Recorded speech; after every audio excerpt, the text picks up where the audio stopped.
This is Donovan Sargent, Lars Larson Show executive producer at SHOT Show 2020, the Shooting, Hunting, Outdoor Trade Show in Las Vegas, Nevada. A lot of interesting people and some with really great and amazing stories.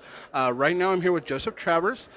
He is with a group called Saved in America, and I want to ask him a little bit about what they do. Now, I heard you were just in town because you were helping some folks out. Can you tell me a bit about it? Absolutely. We came to town. This is our third time in Las Vegas, coordinating with Las Vegas Metropolitan Police Department on a joint operation to look for missing and exploited children.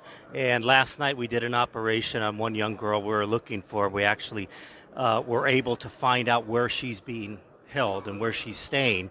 We didn't get eyes on her, but we got the intelligence that we're going to go ahead and pass it on to Vegas Metropolitan Police Department. Is this what you do nationally? Do you go worldwide? Tell us a bit about your organization. Sure. We're out of San Diego, California, but we're a national organization. We've assisted in the recovery of 237 young girls now over a 4-year period. And the farthest we've been was Jacksonville, Florida. We cover a 15-year-old that took us 3.5 months across the United States to finally grab her from her predator. But it's about 5.5 days average from when we get a call from a parent or an organization, hey, we have this missing girl, can you find her? And what we try to do is it's more of a prevention organization where when a child runs away from home or goes missing, there's a 30% chance she'll get caught up in trafficking. So we try to get her. It's a race against the clock to get her before the trafficker does. And 60% of the time, 60% of those 237 girls, we have retrieved before the trafficker does. Unfortunately, the other 40%, we've had to recover them from the trafficker themselves. Is that generally what you go on? Is a parent's call a request for help, or do you work with local police agencies? Do they say, hey, we got a report of a missing person now, can you guys give us a hand? Or kind of how do you go about getting on these cases to find these children? Yes, most of the time it's from a parent.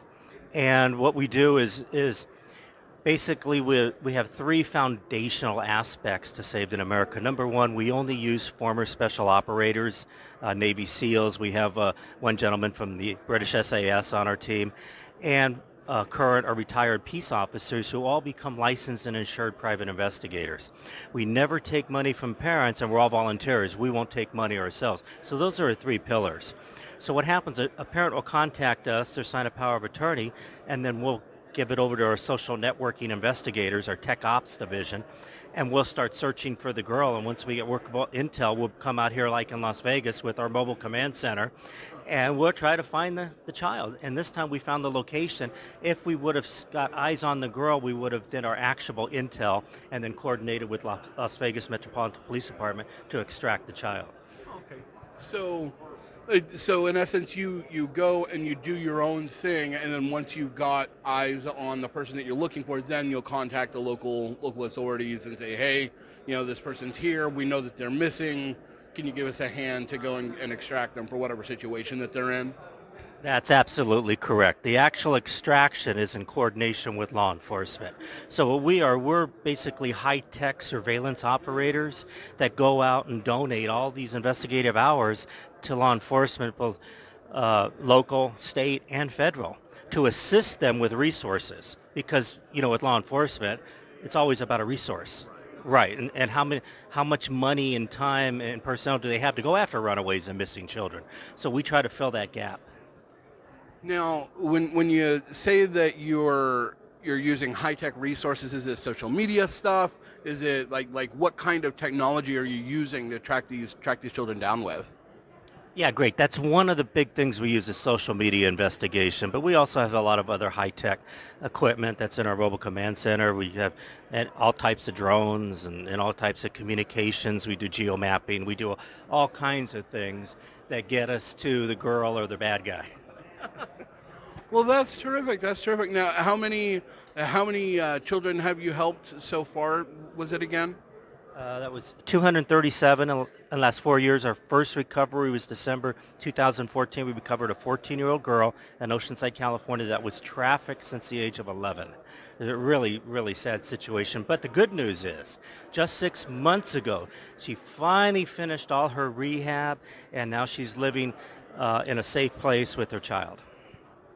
No, that's the next thing. The next step, I suppose, is once you recover these children, what's the next step for them? Do you just return them back to their parents? Is it like a rehabilitation center that they go to, or is it kind of different for each one? Yeah, it's a combination of the two. We retrieve the child, and of course the parent is in control of the child. So if we think there's something where the child does need rehab, we'll recommend that, but the decision is to the parent. Of course, in all cases, if the child was trafficked, they need to go to an in-house rehabilitation because it's so sad what they do to them. You know, they psychologically coerce them, extort them, they beat them, they gang rape them, you know, they inject them with drugs, mostly heroin, to entrap them. So the young girl now, all she wants is the opiate. And she'll do anything for the opiate. And that's the way, and the bad guys, by the way, your audience needs to know who the bad guys are. Let me tell you who they are. It's an evil triad we call the street gangs, prison gangs, and the cartels. It's all about that. And what they're doing, they have a monopoly on the drug trafficking trade here in this country, but they can sell a young girl over and over and over again. So they've segued into this industry, and that's where we come and we say, no, you're not going to take our kids. You want to make money on dope, which we don't believe anyway, but that's okay. You're not going to take our children.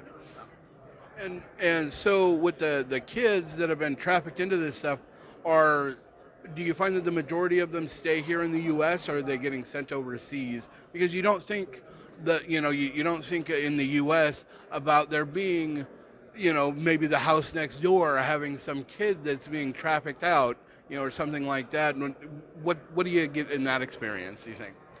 Yeah, these girls who are recovering or assisting in their recovery are all American children. We've actually retrieved 5 American children from Mexico. And one girl, if you have time for a true story, young girl from Sparks, Nevada here in Nevada, about a year ago, was coerced by a 29-year-old gangster out of her house. And one day mom wakes up to take her to school and her child's gone, windows open. And she called Sparks, Nevada PD. Mom called us. We helped Sparks, Nevada, and we located her down in California. And some of our operators used to work intelligence with the Mexican police, and we coordinated.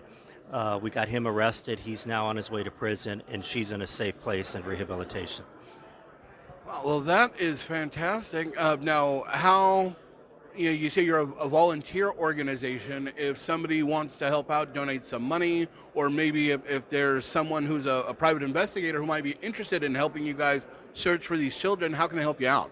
Well, I am so glad you brought that up because we have a reserve unit that consists of former special operators, current or retired peace officers, and licensed private investigators, over 100 across the country. So if you want to help out, whether it's volunteer or financially, go to our website, savedinamerica.org, savedinamerica.org, and if you fit our category for volunteer, we'd love to have you on. My case manager, by the way, is my son, who's a Charlottesville police officer who flew in for this operation. So we love the good guys, we love law enforcement, we love our special operators, we love our military. So we accept all the help we can get because it's together. We have to work together to save our children from these evil gangbangers, prison gang members, and cartel guys. So. Well, thank you very much, Joseph. I sure appreciate it. That's Joseph Travers with Saved in America. You heard the website, so please go give them a hand. Thank you very much, and you're listening to the Lars Larson Show.